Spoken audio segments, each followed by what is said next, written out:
São 17 horas, está a ouvir a RFI em português. Neide Ribeiro.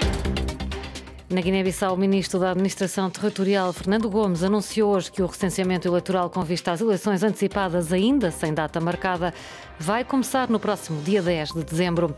O navio Ocean Viking, com 234 migrantes a bordo, recolhido no mar Mediterrâneo pela ONG SOS Méditerranée, será acolhido no porto de Toulon, no sul de França. Estes são alguns dos assuntos que vamos desenvolver no controlo técnico desta emissão. Está Moçala Chili e o jornal começa agora.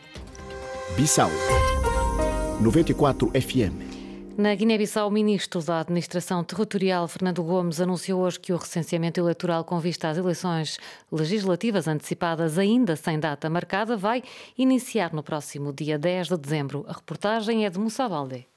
O ministro da Administração Territorial, Fernando Gomes, que anunciou a data, aproveitou a ocasião para lançar apelos aos cidadãos para que compareçam nos locais do recenseamento, aos agentes recenseadores para que trabalhem com rigor e isenção e aos partidos políticos para que façam tudo para que o processo eleitoral possa ser uma festa nacional. É um dever e uma obrigação mesmo dos cidadãos de recensear e de participar no processo das eleições. De forma ordeira, queremos que todo mundo se recensie. Vamos fazer desse processo eleitoral um ato cívico, de civismo, muito ordeiro, um ato pacífico. É um apelo que nós queremos. E queremos lançar esse mesmo apelo a todas as forças políticas que vão concorrer nessas eleições legislativas, no sentido de colaborarem para que essas eleições possam decorrer num clima de paz, tranquilidade, serenidade. No próximo dia 10 de dezembro começa então o recenseamento eleitoral na Guiné-Bissau e na diáspora e a data das eleições legislativas, de acordo com o ministro, será oportunamente anunciada pelo presidente Umaru Sissoko Embalo, uma vez que a 18 de dezembro já não será possível realizar o pleito eleitoral. Moussa Baldé, Bissau, RFI. Há 2 anos, Inocêncio de Matos foi morto durante uma manifestação em Luanda, quando Angola celebrava 45 anos de independência. Até hoje, os responsáveis não foram levados à justiça e a família procura esclarecer o que aconteceu. Em entrevista à agência de notícias Lusa, Zola Bambi, responsável pelos 2 processos judiciais interpostos pela família do jovem, de natureza civil e criminal, diz que não é normal a forma como a justiça está a funcionar.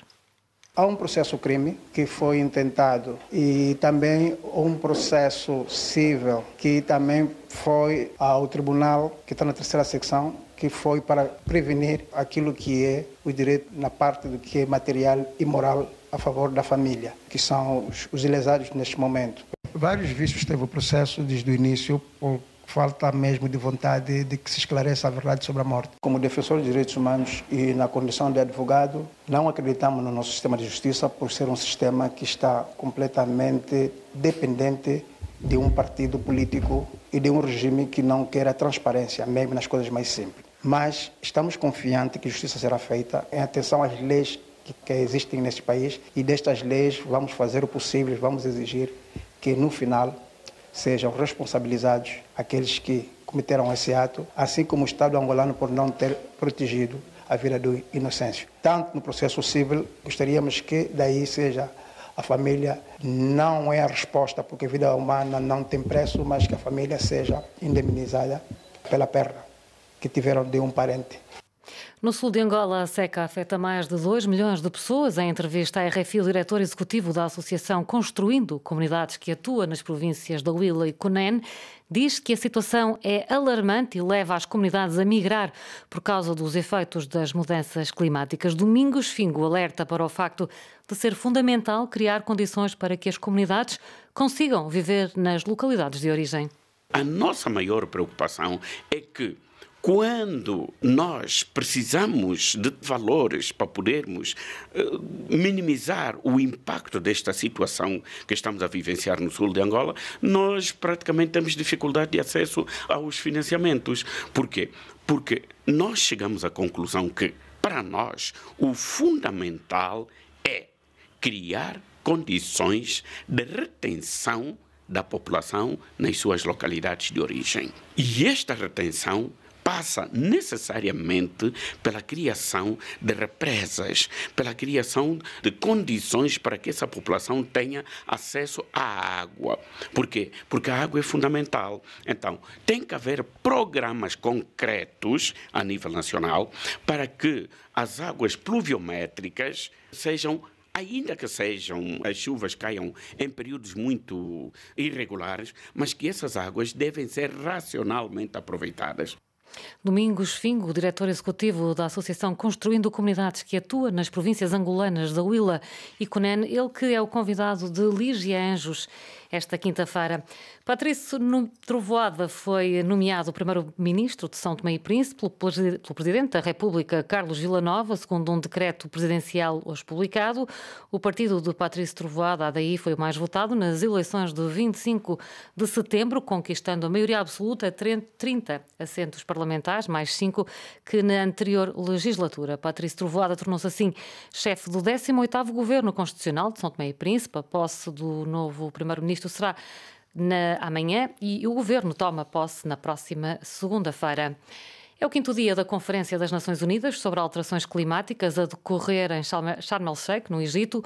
Um dos grandes temas da COP27 é a questão das pernas e danos, ou seja, o pagamento de indenização por parte dos países mais poluentes às nações mais vulneráveis. O continente africano é responsável por apenas 3% das emissões, todavia, com economias dependentes da exportação de energias fósseis. Para o economista guineense Carlos Lopes, a África continua dependente dos combustíveis fósseis porque o Ocidente não aposta no financiamento climático.